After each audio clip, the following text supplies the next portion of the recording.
right, I'm retweeting right now that we are already seated talking about the biggest headlines that you're waking up to this morning. Hashtag is BusinessIM, all Metropole TV KE. Let me see. I can complete. Yeah, we have it. All right, and my pen has gone to the floor. Let me make sure that I tweet that. It's already in. All right, let's get talking. So whatever questions that you are asking, we shall get them in real time. Enock is in the studio this morning. It's been a while, all right? It's been a while. But good thing they say, once you miss somebody, then you almost act like it's the first time that you're seeing them. That's fine. But guess what? We're not going to act like the first time you're seeing these headlines. So we're going to jump straight into some of the biggest economic headlines this morning. Yeah, our screen should be responding now. Yes, we're already in. Now, CBK MPC holds policy rate unchanged again. Just hold on to that. We're going to come back later on again. Now, Sport Paces date with the taxman. I think we have the wrong headlines here today. Just hold on to that today again. And housing levy barred again. Okay, we're going to come back to the first two headlines. Now, let's talk about the housing levy barred again. All right. It went to court, and we've been waiting for the May 27th. Everybody was waiting for this. All the unions, and in specific, there are 11 cases that were filed opposing this, the 1.5 housing levy. That we are waiting to call tax, all right? Now, the judge said, look, these are 11 cases. I need to know now. I give you 2 days up to June 10th to file your cases, whether you want all these cases to be heard in unison or one after the other, meaning more time for the housing levy. So the question really remains, what remains of this big pillar of the top 4 agenda, the cheap or affordable housing? Is it been dented again? No, I think what is coming out clearly is the fact that the government has not focused on public participation. Mm-hmm. Because if we had good public participation before the implementation of the housing levy, mm-hmm. we could not have cases coming in with people from like the Federation of Kenyan Employers and the rest. Yes. Because they're speaking for us, mm-hmm. and they're saying that they were not involved. Mm-hmm. And it's good that people have come out strongly, mm-hmm. and have followed the channel of the courts so that the issues can be addressed. And we hope that the judge, of course, will consolidate the cases, because they're similar in nature and they cannot be heard independently. Yes. And for me, I've held the belief that this is not something that we should be focusing on right now as a country. Mm-hmm. We have other issues that we should be looking for. And those issues will actually come out in court. And yes. we trust our court system because it's an independent institution, and we know that finally we will have a way forward. Mm-hmm. Yes. So when you look at the time limit, because now we do know that the Jubilee government, every government will come in and say, yes, we have the larger vision 2030 that yes. we want to achieve, but how to achieve it, then they put together a plan. So now it's only 2 years. Yes. Actually, now people are calling it 1.5 year before Jubilee's term ends. All right? It's more delays and more delays. Now, the affordable housing plan that the government has been working for quite some time now sees this keep on pushing forward and forward. And we don't know exactly how long these cases are going to take. Now, some of them might take even longer. So is it time for the government there to say, yes, we have tried to achieve in other areas. Now, let's shelve this on the side and focus on other different things? No, I don't see why there is hurry for us to have houses. Yes. When people are hungry in the northeastern region. Mm-hmm. And we have an issue with food insecurity, so much so that our exports actually will be going down, and mm-hmm. it's something that we should be worried about. Yes. And the president is setting himself in a way that he will fail, then he'll blame us. That, look, I had a very good idea that I wanted to actually execute the 4-point agenda, mm-hmm. but I failed because this is what happened. Yes. It is totally unrealistic for the president to achieve what he wants to achieve mm-hmm. between now and 2022. Yes. Unless then he says that he wants to set the ball rolling for the next president who will come in after 2022. Mm-hmm. But if he's trying to achieve anything in the four agendas that he's brought out, really it will be a challenge. Considering that we have budget deficits, care is not collecting enough. Yes. We have issues currently with debt. We are borrowing actually to repay loans. Mm-hmm. And these projects need money. And as much as we may be having excited investors coming in, it's not something that you can be able to achieve within a short time. Yes. Yes. All right, now, what should Kenyans anticipate? Because now they're saying, we do expect that before they step out of power, then before their tenure ends, that we should have 500,000 units that the Kenyans are going to benefit from. But now, is it therefore time for us to start factoring in the time? It might be good for us, and they might actually, if the courts therefore give them the leeway to continue with the 1.5, should we start calculating how they're going to achieve this? Because we do know in other areas like South Africa, annually they achieve 130,000 units. But Kenya wants to achieve 500,000 units. Is it time for us to start questioning how they're going to do that before 2 years end with a 1.5 from 3 million Kenyans? I don't think we should even question ourselves, because it's actually unrealistic.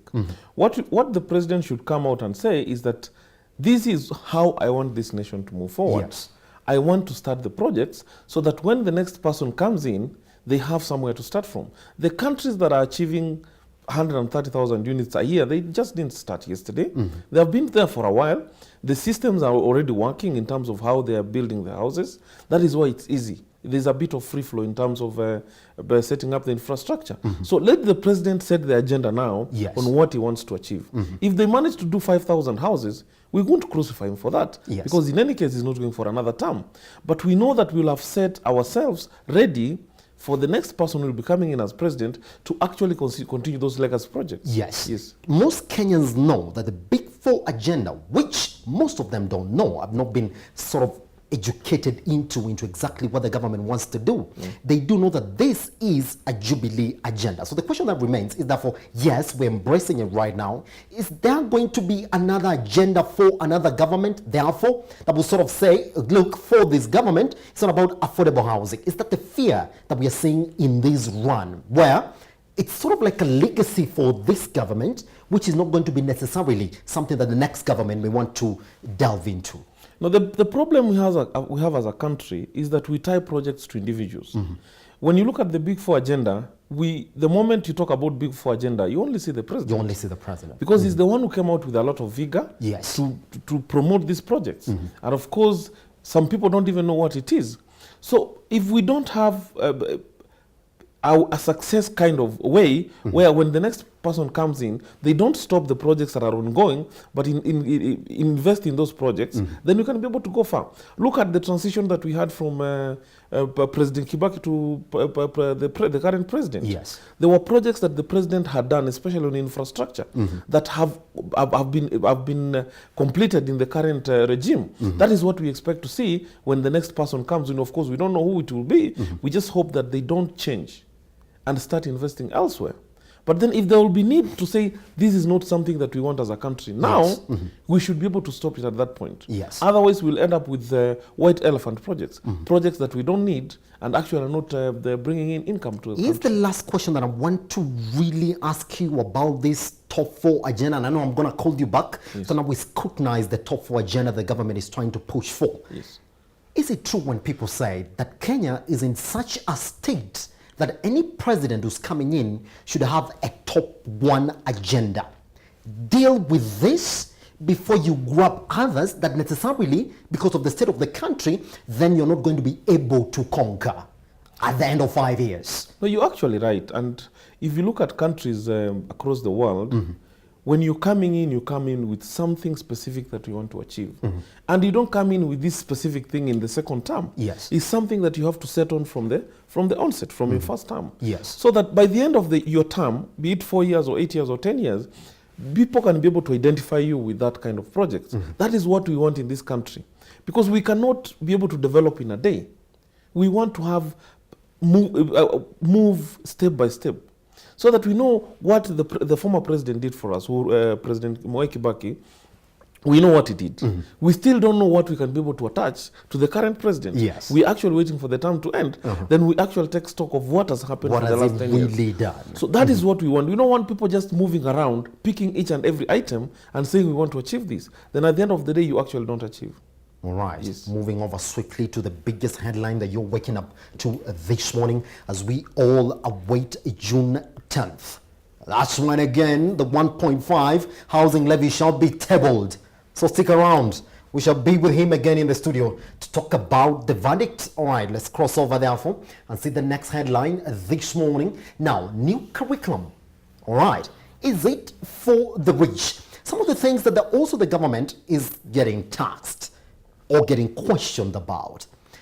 Now, we would like to think that the education scenario in the country should be well balanced. When the government talks about revolutionizing the education system in this country, they would like to paint a picture where everything is at a standard level, where all the schools receive the same resources, have the same priorities, have the same advantages and disadvantages. That's when we start talking about a new curriculum that is getting rolled out to all the education system in this country. Now, we do know that the unions have come in and fought this system and saying, no, we're not ready for it. We don't have the infrastructure. We don't have the resources. Now, came out, yes, that it's getting rolled out.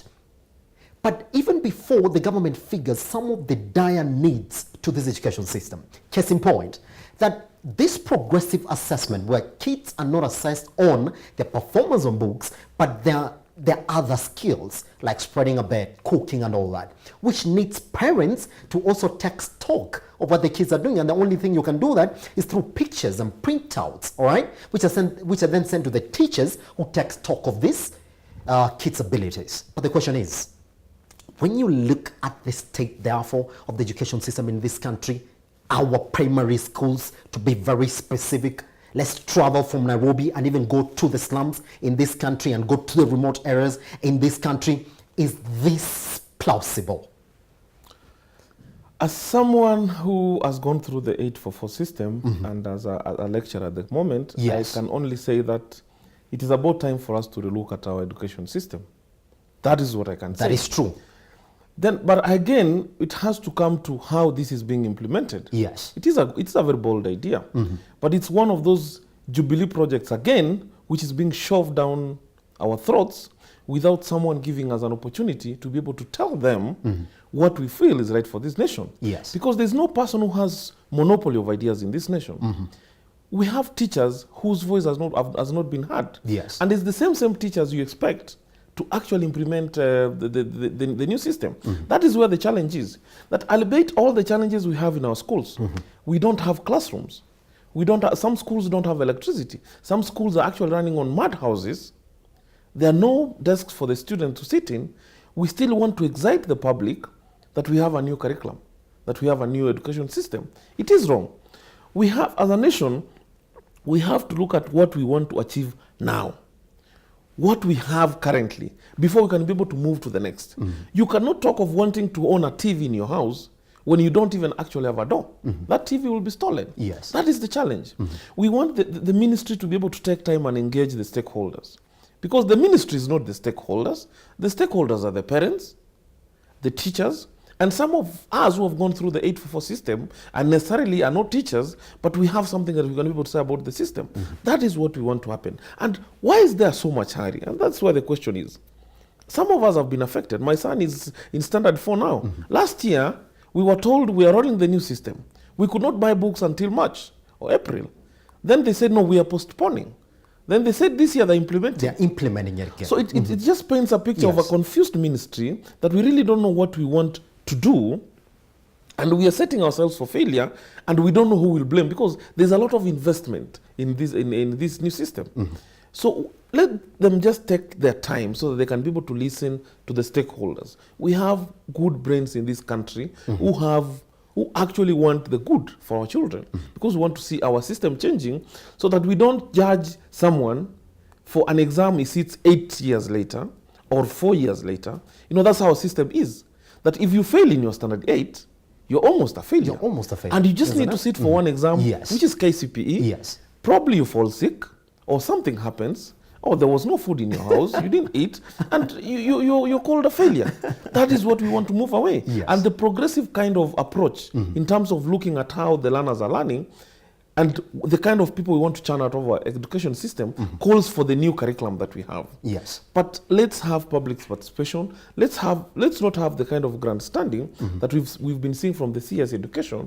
Let him take time and engage the people who are involved in rolling out this system. Yes, the government is preaching a song that I've primary education in Kenya is solidly free, right? Yes. But now there's data that shows that one out of the 5 students, therefore, who are missing primary school enrollment in this country to date, yes, are doing so because of financial reasons. Let me just read for you something. Yes. From a group I have from home. Yes. And this is a primary school, and an agenda that we have for a meeting this week. Yes. For a local primary school, one of them is learning materials. The other is lunch program. Yes. The other is substance and drug abuse. The other one is a library. The other one is infrastructure, desks and tables. What does that tell you? It tells you that, yes, someone is saying that we have free primary education, yes, but it's a fallacy. Because the kind of investment we want to see in those schools has not happened.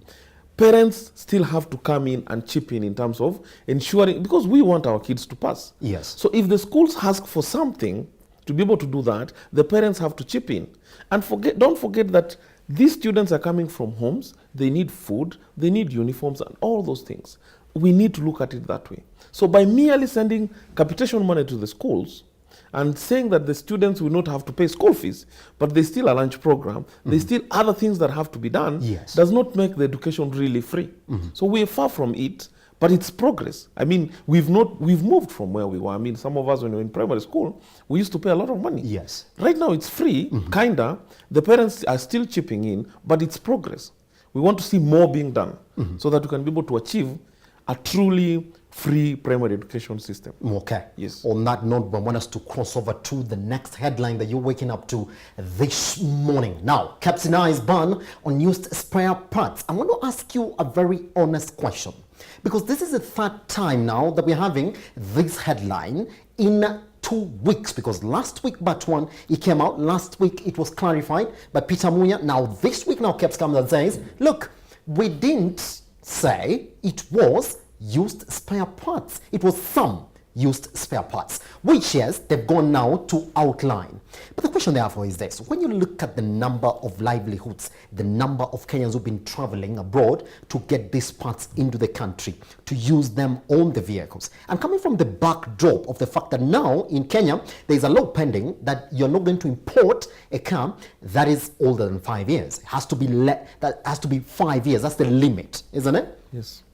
When you look at that, should it be a progressive approach to this ban? Or is it that we wake up tomorrow, yes, this, and this, you are not going to get it into the country? Here's the thing: are we fighting our traders instead of softening them or assimilating them into some of the policies that we are coming up as a country? The first thing I'll want to say is that I'll want to purely lay the blame on the media, because when these things happen, we rely on the media to be able to come out clearly, yes, and tell the Kenyans the truth. Because by KEBS denying now, it's not like that is what they said last time. Yes. I've all along known that they have not banned all the spare parts. They have banned some of the spare parts. So you're saying that this headline has been sensationalized by the media? It has been sensationalized. And I want to ask you, how many Kenyans are these that you're talking about who rely on thyroid ends and the suspension systems to feed their families? Yeah. It's very few people. And truly, as a nation, having moved to where we are right now, we want our people to move away from using such used spare parts. Yes. Because if you look at this, and we own cars and we bought the parts, the price is almost the same. Yes. So the KEBS is focused on quality.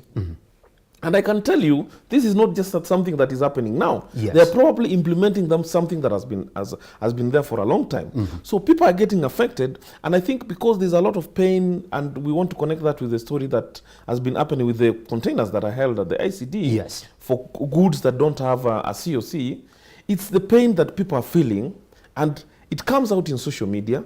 The media pick it out instead of going for the facts, so that they can tell the Kenyans, look, it's not all the parts, it is these specific parts, and this is the reasoning. Yes. That is the kind of information that we will want to be passed to the public. But that we are not just banning to punish those who are selling the parts, we are banning because of this and this reason. That is what we want to look at. Yes. And we hope that as a country, as we develop, we can be able to have local assembly for some of these things. Yes. They are very basic. I mean, bushes and the rest, you can be able to assemble them locally. So that is where we should be headed to. And probably the first thing is to be able to ban importation of used spare parts so that we can have new parts coming in, which can be able to survive the kind of roads that we have. Then we see how we can be able to excite the foreign investors to come in and set a manufacturing plants Yes. for some of these parts. So for you, this is headed in the right direction. Let's push on with it. It is. Despite the cries from some sections of the economy. It is. I mean, if you've been to Grogon, Yes. bought a ball joint, Yes. which you are being told is ex-Japan, Yes. and you drive 50 kilometers with this and it goes down, then you really feel the pain of using a used spare part. Yes. So we have to try and move away from that. I mean, other than the other things that have not been banned, the headlights, bumpers, Headlights and and the all rest, that. those are still coming in. Yes. The question I want to ask you on general really is that one of the things that should really push us into bans is that we're protecting our local industries. It should be top priority is that we're protecting our local industries in the country. Shouldn't that be the move as opposed to, yes, we don't want second-hand? No, we're protecting. We are talking about the Kenya Bureau of Standards. Yes. Their focus is on quality. Just on standards. It's on standards. And they're doing their job in ensuring that we don't have substandard goods. We don't Yes. become a dumping nation. And it's a challenge. We must have good anti-dumping laws. Because without that, people will just be dumping things that they can't use in their country. Yes. And they dump them here. That is what we have to avoid as a All nation. right. Yes. Let's just cross over to the next one this morning because I know we have to talk about the big question today, and that's where we end. The Huduma number. Kwa Huduma Bora. All right. 2 weeks down the line since the whole news about deadlines and the deadline extension started. Now we do have data. 38 million. Was it last Saturday, yes, that already registered for the Huduma number. So I just want to lay down ground for this Huduma number conversation. Where did the government get it wrong? Why were Kenyans opposed to it? The first question I want to pose to you as we do the discussion is, have you registered? Have I registered? Do I want to reveal that? Not yet. So let me say this, and I always Yes. want to be very positive when analyzing these issues. Huduma number is a great idea for It's our a great country. idea. It's a great idea because we are moving towards use of technology, Yes. and one of the things that the nation, as the government will want to have, is a database Yes. that can be able to identify every single person in the country and tie them to a specific number, which then becomes easy in terms of service delivery. Yes. It is a good idea. And the challenge that we have, and we still go back to the first 2 points that we discussed, is how it has been executed and the confusion that this system has brought to the Kenyans. People still don't know the difference between a Huduma number and a Huduma card. People don't know whether they will be given an ATM kind of card or it will be printed on their foreheads. Yes. They don't know. Yes. So people have just gone, because of the pressure from the CS Interior and the threats that are coming out, people have gone ahead and registered. But they still don't know why they have the number or whether they need the number.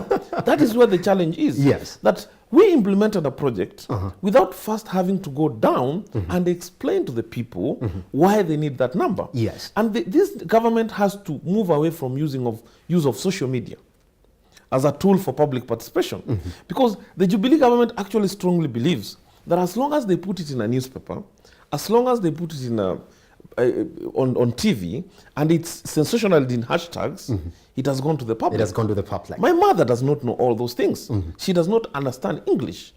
She needs someone to go down to the center where they all sublocation, sit down with them and tell them why we are doing this. Yes. Because it's a good idea. It's a good idea. That is what we have to do. Baseline, isn't it? It is a Baseline. good idea. But now, let me just draw lines on this conversation. The baseline is, well, this is data. Yes. But Kenya is a nation that sort of avoids, number one, there was a deadline that was given to this mass registration exercise, which now the law says, no, look, you cannot introduce a deadline to the registration of persons in this country because we do know that. Look, you can't do that. That's a sign. Number two, you cannot offer or threaten to limit, all right, offering of services to the people just because they have refused to register. It's considered a mandatory exercise.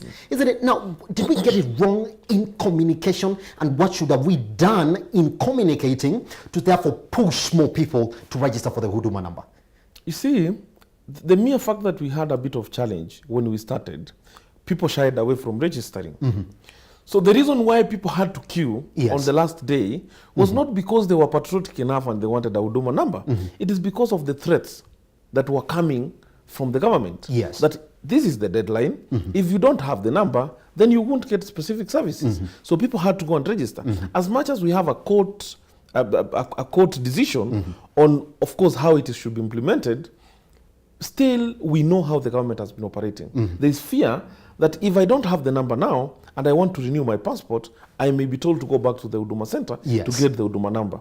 So that's where the challenge. But let me go back to the data that the government is collecting, and it's very good data. When you look through the form, the government will be able to get very good data which can help them in decision making. Yes.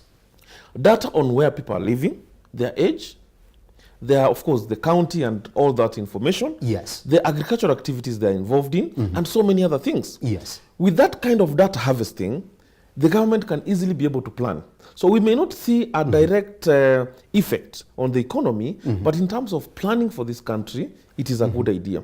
It is only sad that we are doing Huduma number registration now, and in 3 or 4 months, Yes. we'll still have a census. We've spent 6 billion on Huduma number, we'll still spend more on the census. And we just wonder, in a nation where we are struggling to pay debts, why are we incurring these amounts? Was it necessary to be done now? Those are the questions. Why did the ministry decide to push for this without involving the stakeholders? Yes. Knowing that as a government, sometimes fighting the government becomes a challenge. But so be it, they have done it. So why still do I have an ID number, a driving license number, a PIN number, an NSSF number, NHIF number, and on top of that now, I have a Huduma number? Yes. Then still someone tells you that no, you will not be using your Huduma number, you will still have to use your ID number. Yes. That's where the challenge is. That's where the challenge If is. they can be able to consolidate all these documents to one specific document, which I'll carry as my identification document, as my social security document, Yes. as my KRA PIN, as my driving license, I have no problem. Then you have no problem with that. That is, we will have moved forward as a nation. Yes. All right, second question is this. Now, minds in this country say, look, you are asking us to give us your data. The other side of the coin is that the government has all your data, the ones that they're asking for the Huduma number. But there's the pending data protection bill that, in a mysterious ways, doesn't seek to get the attention that it requires. Every time our parliamentarians sit, it's as if they've given it a dead eye, isn't it? Yes. Should have the government sort of addressed this in its communication about Huduma number and said, look, we are not going to tie this to the data protection bill because of A, B, C, D. Is that where they also got it wrong? No, in terms of legal framework, we Yes. still have a challenge because I actually don't still understand the legal basis of the Huduma number. Yes. And how it fits to our laws on how that number will be used. Because that has to be clear in our laws. And the other issues, of course, data protection. Are we assured that our data is protected? Will it happen 2 or 3 years from now, some politician will pay some few million shillings and be given the data in a CSV format? Yes. And then we'll be receiving messages all over about the campaigns. Will that data be used by the marketing companies to be able to reach out to us? Because it's wrong for the government to release my information. It is actually wrong. The information can only be released, of course, through authorization, and that has to be clear in the data protection laws that we have. That is where the fear is. So, but we have a nation, and we have operated like this before, where we implement, then look at the legal flaws. Then we go rush to parliament to pass a law to actually cover what was illegal in the first place. Yes. That is how we've operated. So parliament should be progressive enough and focus on their role as the legislature to look at these things and advise the executive on what needs to be done. So that if we need to pass the data protection bill, we need to come up with new laws so that we can be able to have the number encompassed in our laws, so that it's a legal number that we can be able to use. Let that happen, so that we know we're operating within the laws. Yes. Yes. All right. Therefore, some people look at it differently like this. Now, the government is spelling this as a better way to receive services from the government. Yes. Well, Over the other side, this is what seemed to get in the knack of many Kenyans. Look, you're telling me about better service when the only news that I wake up to every time when I open Metropole television, government loses this much money to some dams somewhere, some corruption case somewhere, NHIF scandal, and they're selling all this through Huduma number. So how is this really going to help the government in terms of delivery of better services? And when we define better service, should we also look over the other side? Yes, this is the same government that is struggling with tons and tons of corruption cases in some of these areas where Huduma number is supposed to address or include Kenyans in. Okay, if you have one specific number that you can be able to tie to Simba, and it is easily, you can easily identify Simba to this number, yes, that is okay. That can be able to, that can enable you offer the service. Yes. But the country called Kenya, the government called the Jubilee government, does not need a number to offer better service. That has not been the problem. Yes. It is not the number. It is not the number. It is how the service has been offered. Yes. But then we know that with this kind of consolidation of data, if they actually have good intentions of offering better service to Kenyans, it will be much easier for them. But then the question comes in, it is the same government that has all these numbers that we had to fill there. Why didn't they just go to their databases and link them up, collect the data, clean it up, then send an SMS to Enock Monari and tell him, yes, your Huduma number is this number. We've consolidated your data. We are missing your birth certificate number. Yes, yes. Kindly visit. And give it. Yes. Those are the questions. Yes. But then again, the government is not limited to offering a service because of the number. Yes. But the truth is that if we can be able to consolidate our numbers to one, yes, it will be much easier when you are seeking government services, so that you don't have to carry so many documents, so that for you to be able to be identified. Yes. Someone can be able to, at a click of a button, be able to know who you are, your NHIF number, your PIN, and all those details. Yes. That should be the baseline for the Huduma number conversation. Yes. Enock? I just want us to clear up with one question. Yesterday, the court actually said no to SportPesa's case. Now they have to remit to KRA withholding tax on winnings. Quick thought on that. Have we gone slow on SportPesa and the betting companies in the country, or we go hard on them on the basis that we are spoiling our youth, or people are getting addicted to betting in this country? Is that a good premise for pushing SportPesa to give us more tax? Again, we have sensationalized things in this country. Which youth are being spoiled by SportPesa? That is the question. Yes. Where is the statistics? Yes. We must be able to learn and operate with numbers. Where is the statistics? Yes. People just sat down and said, these guys are successful with betting, we have to move them away. Yes. Then they said, our youth are being spoiled. Yes. At the same time, the government wants them to pay taxes. So they're being banned from advertising. They're actually almost being run out of this country. Yes. Then they have to pay the taxes. So it's actually real. This is a legitimate business that similar businesses are run in this country world over. We have casinos in this country. Yeah, we do have you ever seen someone closing the casinos? No. Why? Because they have been given rules on how to operate. Yes. They can only admit over 18 years. And they have a way, and they pay taxes. So that is the kind of direction that we should have gone with not only SportPesa, but the other betting companies. Yes. It is a legitimate business. Beer is being sold in this country. Cigarettes are being sold in this country, and we know how harmful they are to our health. SportPesa is not harmful to our health. Yes. It's just money that is being spent. Yes. And people are winning. I mean, people lose and win. That's how betting is. Yes. So the government should have looked at this as an income generating project. And SportPesa must pay the taxes. Yes. Because that is what is in law. So they cannot shy away from paying the taxes for mere excuses. They have to pay the taxes. Yes. But let them be left alone to operate, to advertise, to sponsor our clubs and all the other things. Yes. That is what we want to have. Yes. People are looking at it from two sides. Look, the first time they tried to push SportPesa specifically to pay more tax, if you remember back then, they actually came in and said, good, we're going to pay all this tax, but we're going to withdraw our sponsorships. Yes. From all these entities that we now sponsor.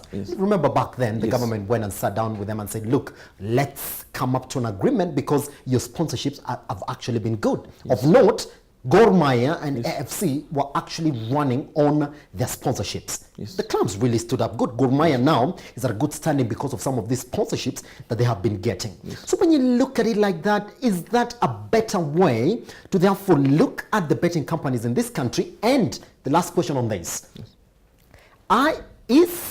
Is it correct to say that this business doesn't run with our culture? That's why we don't want it in our country, or that's why we need to regulate it further in our economy. Can we associate economy and culture when it comes to business? Let me tell you, Simba, and I want to be very honest. If there are people who should be banned and who should be heavily taxed in this country are our banks, because they're making billions and billions of profits from us. Yes. Yet, you will not see them sponsoring a football club. You will not see them with big CSR projects. They just sit there, make the profits and keep quiet. So this idea of bad profits in terms of how much SportPesa is generating is a discussion that we should not be having. Yes. We have many other companies in this country which have actually not come out and invested in CSR like SportPesa have done, and they're not helping us as a nation. They're not giving back to the community. So we should, and there's no thing as culture when it comes to betting. Yes. We've lost our culture as a nation. We are now, of course, more of assimilated to the first world countries, to the Western countries, because that's what we are. Even if we try to go back and hold on to our culture, it becomes a challenge. And we have to move with where the world is headed to. Yes. Let's have several sources of income for the nation. Let people invest freely, as long as it's legitimate business. Let them do business. Let them pay taxes.